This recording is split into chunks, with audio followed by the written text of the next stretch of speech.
हमारे तो YouTube channel में आपका इस्तकबाल है, स्वागत है, वेलकम है। आज हम बर्रे सगीर के नुमाइंदा अफसरान निगार सलाम बिन रज़्ज़ाक़ के ताल्लुक से बात करने वाले हैं। और जिस शख्सियत से हम बात करने वाले हैं वो शख्सियत भी कोई ऐसी वैसी नहीं है। वो अदब के महवर पर जिस तरह से सूरज गर्दिश करता है उसी तरह से वो गर्दिश करते रहते हैं। और उनका इसमें गिरामी है असलम खान, जो किसी तारुफ या तारीफ के मोहताज नहीं है। तो मैं आज उन्हीं से चंद सवालात करूंगा। हम सलाम बिन रज़्ज़ाक़ को सलाम बिन रज़्ज़ाक़ नहीं बोलते थे, बल्कि उन्हें इज्जत और एहतराम से सलाम भाई बोलते थे। तो अब मैं जब भी उनका नाम लूंगा तो सलाम भाई बोलकर लूंगा।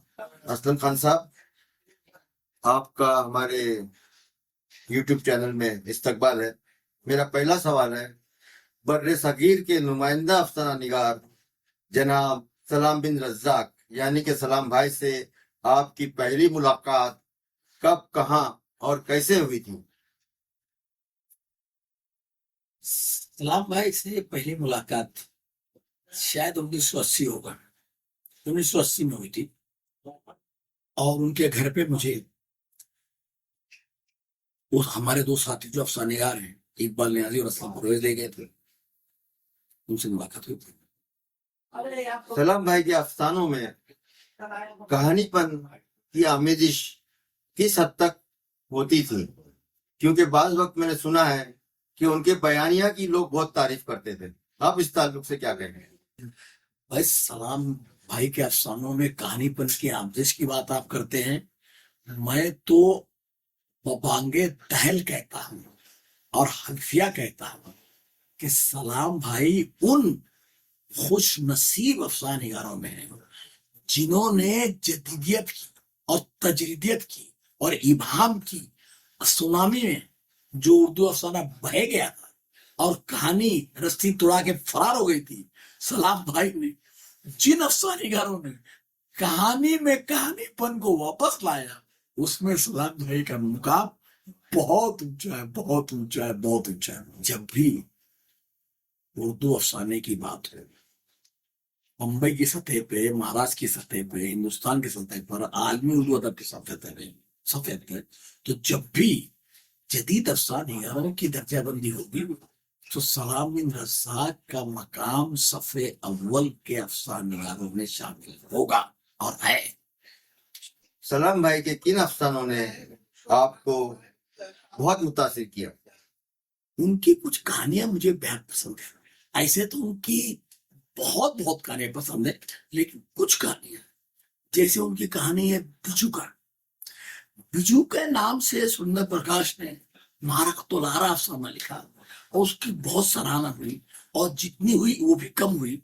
मगर जिन्होंने अफसाने की टेक्निक से जो लोग वाकिफ हैं और अफसाने की ग्रामर जो लोग जानते हैं, उस ग्रामर के हिसाब से तो बिजुका की तमसील को जिस तरह सलाम भाई ने इस्तेमाल किया अपने अफसाने बिजुका में, वो कहानी की क्राफ्टिंग के हिसाब से मुझे सुरेंद्र जी के अफसाने से ज्यादा अच्छा लगता है।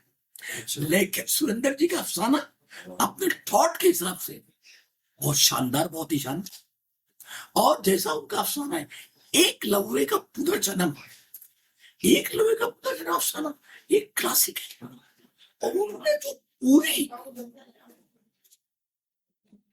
पूरा जो सिस्टम है महाभारत के जमाने से आज तक किस तरीके से जुल्म इस्तबदाद होता है, जिन जो हेवनोट्स के साथ उसको जिस चाबुकदस्ती से पेश किया है, वो तो सलाम भाई की खास है।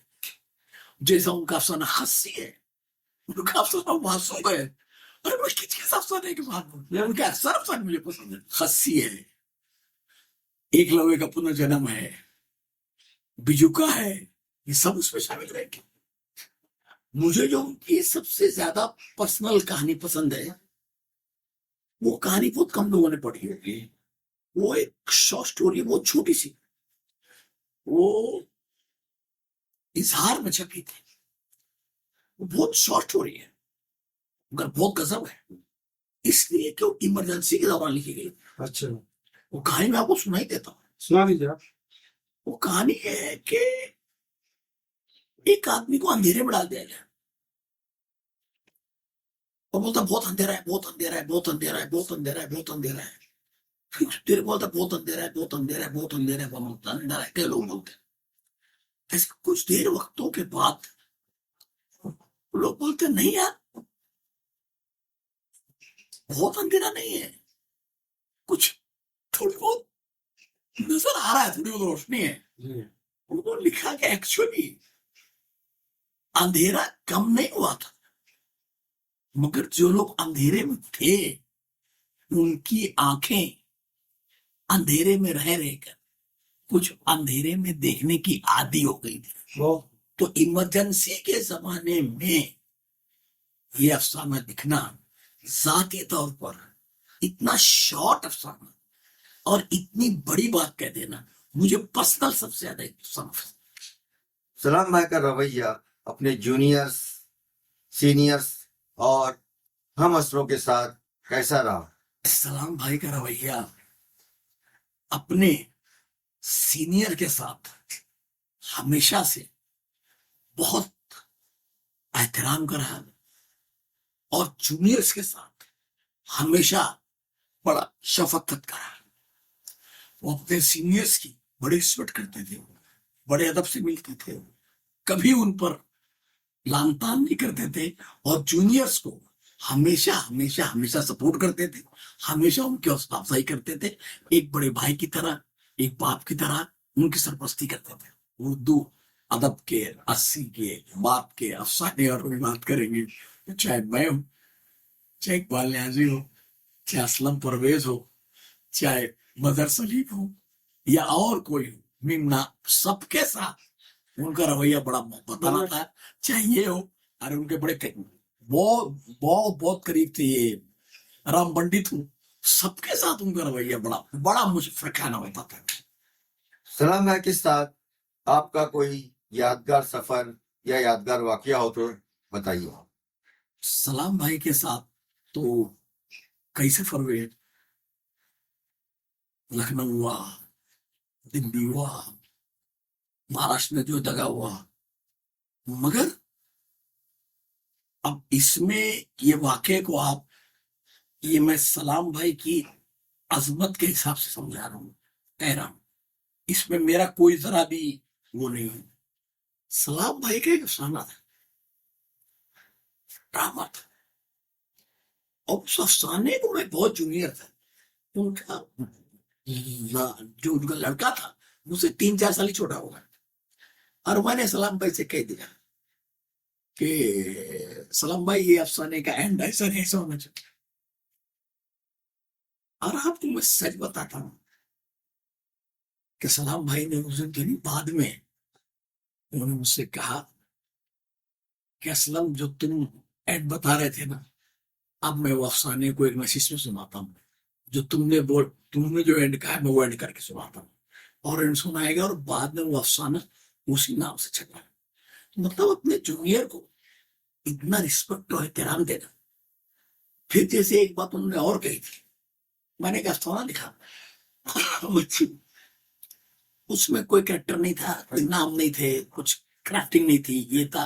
मैंने उनसे कहा कि भाई ये जो है, मैं एक चीज बताना चाहता हूं कि एक आदमी 7 लोग एक चीज को एक साथ देखते हैं तो 7 के जहन में क्या असर होता है सेम चीज को देखने के बाद, मैं ऐसा लिखना चाहता हूँ, ये आइडिया कैसा है? तो सलाम भाई का जवाब तो कमाल है, अकबर ऐसा नहीं है। उन्होंने कहा असल उसको लिखो। बोला क्यों सलाम भाई, आपको अच्छा लगा आइडिया? बोले नहीं, बोले इस आइडिया को पसंद किया जाएगा इसलिए नहीं कि ये आइडिया में कोई बहुत कमाल की बात है, बल्कि ये बात है कि इसमें नुदरत है, ये पहली बार आएगा तो लोग पसंद करेंगे। तो सलाम भाई के साथ ऐसे बहुत से वाकया थे। सलाम भाई की मुझे बहुत चीजें, एक दो चीजें में बात बता नहीं सकता। सलाम भाई बतौर कहानीकार फिल्मों में क्यों उतना कामयाब ना हो सके जितना उन्हें होना चाहिए था? सलाम भाई फिल्मों में इसलिए कामयाब नहीं हो सके अगर मैं इसका जवाब आपको बिल्कुल सही दी तो समझ लीजिए। और इसके मुझे किसी ने पहले भी सवाल किया था, तो मैंने ये जवाब दिया था कि गालिब फिल्मों में फेल हो जाता है। देखिए, किशन चंद इतने बड़े अफसानेगार थे, फिल्मों में कामयाब नहीं हो पाए। मंटो इतना बड़ा अफसानेगार था, इतना बड़ा अफसानेगार, फिल्मों में कामयाब नहीं हो पाए जो हक मिलना चाहिए था। प्रेमचंद की तो कहानियों में बनी। प्रेमचंद ने कभी स्ट्रगल नहीं किया। उसके बाद बेदी साहब इतने बड़े अफसानेगार, वो वो वो कभी फिल्मों में कामयाब नहीं हो पाए। जो मिला मिला, तो सलाम भाई को भी नहीं मिला जो मकाम, इसलिए कि जो फिल्मों की ग्रामर होती है वो मजाक वापस चला गया। मजाक भी नहीं कर, जो राइटर होता है, जेन्युइन राइटर, उसकी निदा फाजिल नहीं बन पाए, रात इंदौर नहीं बन पाए। कि जो राइटर होते हैं उनमें एक ईगो होता है, उनमें एक ईगो होता है, और उसके बाद उनका क्रिएटिव ईगो होता है। तो एक जाहिल प्रोड्यूसर, जाहिल डायरेक्टर, जिनका कोई मकान नहीं, अगर वो उनको 50 देंगे तो तो सलाम भाई बोले भाई तू जा, तू अपना काम कर, मैं अपना काम करता हूँ। तो जो रीत है वो उसके आगे नहीं थे। हाँ, मगर सलाम भाई की कहानियों पे, जो उनकी कहानियां, चंद कहानियां अगर कोई फिल्मी राइटर लिखे और बनाए तो अच्छी बने तो बहुत बहुत कामयाब हो। और लेकिन सलाम भाई ने फिल्म भी लिखी, टेलीविजन पे भी काम किया, रेडियो में भी किया, तर्जुमे भी किए, तो कोई सिर्फ छोड़ी नहीं। सलाम भाई सलाम simple is a great job. सलाम भाई ने कई फिल्मों के डायलॉग भी लिखे और टेलीविजन में भी काम किया, बहुत काम। सागर सरदी साहब ने, तो मैं इसका चश्मदीद कहूंगा, सागर सरदी साहब ने उन्हें स्पेशल बुलाया और आके बोला तुम मेरे साथ काम करो और फिल्म लिखो, और पहले और तुम्हारा उसमें नाम भी आएगा। तो एक फिल्म बहुत मेगा नाम की फिल्म थी, उनका नाम भी आया, और उन्होंने और भी कई फिल्में लिखी। ऑफर आया, लेकिन ऑफर आने पर तो काम कर सकते थे वो, लेकिन इतना बड़ा राइटर, वो यार फिल्मी राइटरों की तरह मेरी तुम्हारी तरह स्ट्रगल तो नहीं कर सकता था। सलाम भाई अपने अफसानों में अपने किरदार को कितना शामिल करते थे। जो सवाल आपने किया है मुझसे, ये सवाल मैंने सलाम भाई से किया था। अच्छा, क्योंकि आप सब उसी नस्ल के थे जो सलाम भाई से सीख सीख के, पूछ पूछ के अपने राह तय करते। मैंने कहा सलाम भाई, एक फनकार को अपनी तकलीफ में कितना होना चाहिए और कितना उस अलग होना चाहिए। उन्होंने जवाब आपको देता हूँ। उन्होंने कहा असल जिस तरह खुदा इस कायनात में हर जगह शामिल है और कहीं नजर नहीं आता, वो ऐसा शामिल होना चाहिए कि हर जगह रहे अपनी तकलीफ में मगर कहीं नजर ना आए। सलाम भाई अपने अफसानों में, पूरे अफसानों में रहते थे मगर नजर नहीं आते। बहुत खूब असलम भाई। सलाम भाई के बाद खास तौर पर मुंबई में अफसरा निगारों का मुस्तकबिल किस हद तक महफूज है? अफसाना लोग लिखते रहे, लिखते रहेंगे, और जब तक अफसाना लिखा जाता रहेगा, अफसाने बात होगी, स्पेशली उर्दू और 80 के बाद के अफसाने पर, तो सलाम भाई का नाम नुमाया रहेगा, इसमें कोई शक नहीं। लेकिन मुस्तकबिल है या नहीं, तो मुस्तकबिल की बात मैं हाल में कैसे बयान करूं। क्या आप मानते हैं कि बतौर अफसाना निगार सलाम भाई मुंबई के अफसानवी अदब की आखिरी कड़ी से? देखिए, ये बात जरा मैं इसका टेक्निकल जवाब दूंगा। इंग्लैंड के एक बहुत बड़े क्रिटिक और राइटर हैं, उनका नाम है टी.एस. इलियट, और वो टॉप के 20 राइटरों में हमेशा शामिल रहे हैं। उनका ये कहना है टी.एस. इलियट का कि कोई अदब, उन्हें डायरेक्ट अदब की बात की, अदब में कोई आदमी अकेला नहीं होता है, कोई आखिरी आखिरी कड़ी नहीं होता है, कोई शुरुआत करने वाला नहीं होता है, बल्कि ये सुनहरी जंजीर है, ये सुनहरी जंजीर है अदब। हर बड़ा फनकार उस सुनहरी जंजीर में अपनी एक कड़ी छोड़ देता है। ये बात तो सही है कि अदब की जो सुनहरी जंजीर रही है, उर्दू अदब के अफसानों की सलाम भाई की एक सुनहरी कड़ी उसमें मौजूद है। इंशाल्लाह बेचारे असलम साहब, आप सलाम भाई को उर्दू अदब का विश्व पितामह क्यों कहते हैं? उसकी क्या वजह है? के सलाम भाई उर्दू अदब के 80 के दहाई के बाद आने वाले अफसाना निगारों के विश्व पितामह हैं। जी, और वो मैं इसलिए नहीं कहता कि सलाम भाई वाहिद अफसानिगार है जिनको साहित्य अकेडमी के 2 अवार्ड मिले हैं, तखलीक पर भी और तर्जुमे पर भी। मैं इसलिए भी नहीं कहता उनको विश्व पितामह कि उन्होंने नस्र की हर फॉर्म पे कामयाब तबाजबाई की, दर्जा तब तक की अफसाना नाविल हो या रेडियाई ड्रामा हो, ड्रामा हो, टीवी सीरियल हो, इसलिए भी मैं उनको विश्व पितामह नहीं कहता। मैं उनको इसलिए भी नहीं मानता कि उन्होंने फिल्म हो, टेलीविजन हो, अखबार हो, पर्चा हो, यूनिवर्सिटी हो, अकेडमीज हो, वहां पर उर्दू की नुमाइंदगी की। मैं उनको इसलिए विश्व पितामह नहीं कहता। क्या आप इन्हीं खूबियों की वजह से उन्हें विश्व पितामह मानते हैं? नहीं। मैं उनको जो 80 के बाद की दहाई का अफसाने का उर्दू अदब का स्पेशली बॉम्बे का विश्व पितामह इसलिए मानता हूँ। ये जो मैंने खूबियां गिनवाई, ये तो इसकी मिसाल एक आइसबर्ग की है। जो आइसबर्ग जो सतह समंदर के ऊपर नजर आता है वो 10% होता है, और जो सतह समंदर के नीचे होता है वो 90% होता है। ये तो आइसबर्ग है। असल जो उनको मैं कहता हूँ विचन पितामह, उसकी वजह वो आइसबर्ग है जो समंदर के नीचे नीचे वो क्या है? वो ये है कि इस बात क्या मेरे साथ हर वो लोग उर्दू 80 के बाद के अफसानिगार स्पेशली मुंबई के, जी, इकबाल न्याजी हो, असलम परवेज हो, मजहर सलीम हो, शाहिद नदीम हो, और ऐसे कई लोग हैं। तो ये आप ऐसे कई है इस बात की गवाही देंगे कि वो विश्व पितामह थे, और उसकी वजह ये है, तारीख जानते हैं, विश्व पितामह ने महाभारत की जंग में कौरव और पांडव दोनों को ट्रेनिंग की। और महाभारत हिंदुस्तान का सबसे बड़ा ग्रंथ है, और वो ये कहता है दुनिया का सबसे बड़ा ग्रंथ है।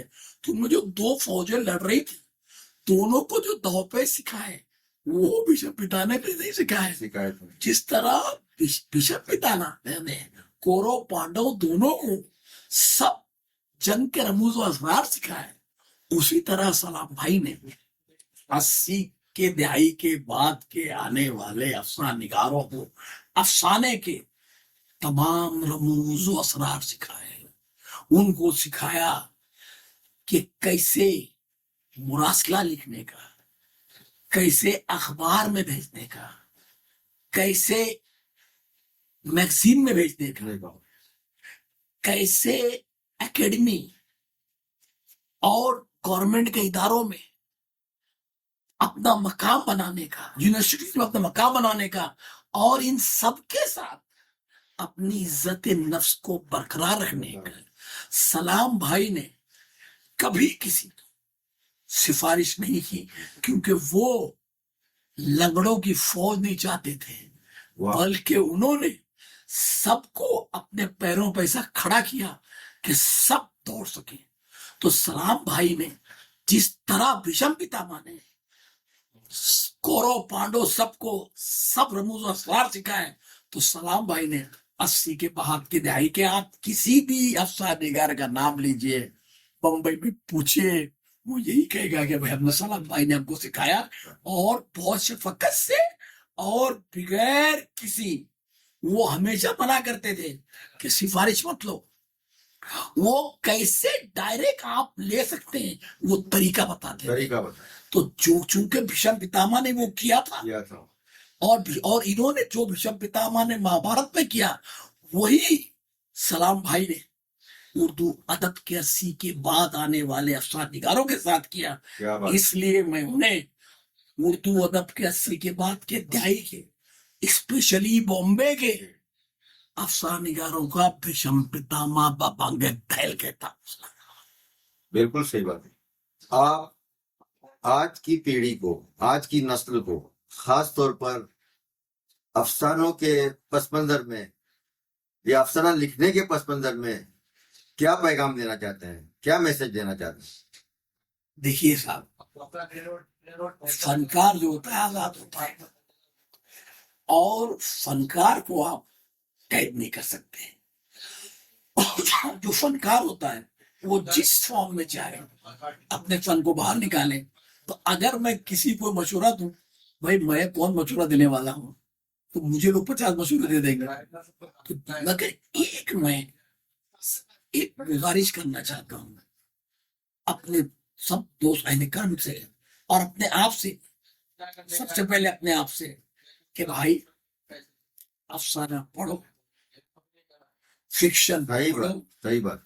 फिक्शन पढ़ो, फिक्शन पढ़ो और फिक्शन लिखो, इसलिए कि फिक्शन जिंदा रहेगा। और मेरी एक परमानेंट लाइन है जो मैंने मारवा स्टूडियो में कही थी जब मेरा इंटरव्यू लिया गया था कि मैं एक्टरों को, डायरेक्टरों को क्या करना चाहिए, तो मैंने कहा शॉर्टकट मत ढूंढो, जुगाड़ का रास्ता मत ढूंढो। सही बात।